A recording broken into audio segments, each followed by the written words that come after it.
Do you know that a meteor the size of a house generates more force on impact than the nuclear weapons that were used on Hiroshima? With that in mind and inspired by the 1980s hit arcade game Missile Command, I would like to share my pitch for the game Meteor Assault. Meteor Assault is a 3D aerial combat game where players fly jets above a city and use their attacks to destroy meteors that are on a collision course with the city below. The player's goal is to make sure less meteors reach the ground than the maximum amount allowed for that specific level. Players will also need to make sure all structures that have a designated health pool stay alive, or they will have to restart the level. The game will be played in a third-person view like seen in Star Fox 64. Players will be able to fly in all directions within the boundaries of the city, and will have access to a mini-map to help show the way to meteors and supplies. Players will aim their shooting abilities using the crosshair located directly in front of the nose of the plane, which will require the player to aim the nose of their plane at the meteors to score a hit. Players that fly out of bounds will receive an on-screen warning telling them to turn around. For those players that don't turn back, they will hit an invisible wall that will trigger an animation to play as the jet is turned around and face back towards the center of the city. In Meteor Assault, players won't have health to worry about because any type of collision results in death, but they will have to monitor the fuel levels of their jet.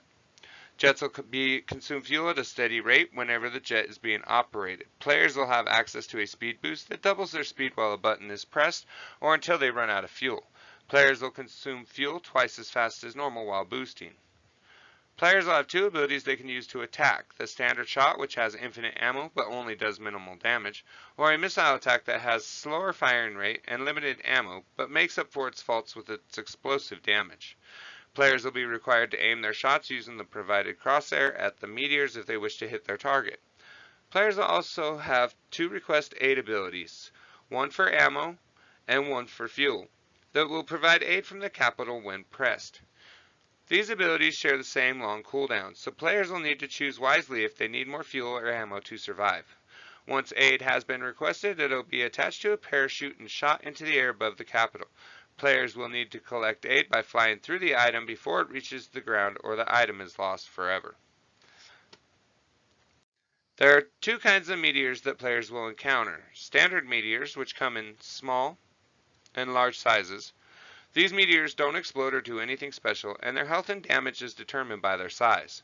The other type of meteor players will face are called bolides. Bolides are flaming meteors that not only explode on impact, but are well known for randomly exploding in the air. Bolides will have to be top priority for players because they will fall faster, have more health, and destroy everything if they reach the ground. One of the biggest risks associated with this project is the amount of custom coding that will be required to start making a bare bones prototype of the game. Things like an aerial controller, weapon controller, projectile controller, game managers, and a way to control meteorite spawning alone could end up consuming most of the team's time. There is also the risk that we won't be able to create a meteor controller that evenly distributes spawning locations so that the game is balanced and not too easy, or worse, impossible to complete.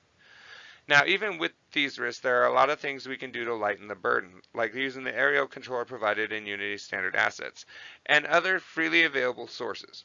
This alone will save the team a lot of valuable time, which can then be focused on implementing other features. There is also the aspect that most of the features I am looking to implement are ones that I have used in the past with at least minor successes, allowing the team to free up more time that can be dedicated to improving on the quality of these features. I would like to thank you for taking the time to listen to my pitch for the game Meteor Assault. Have a great day.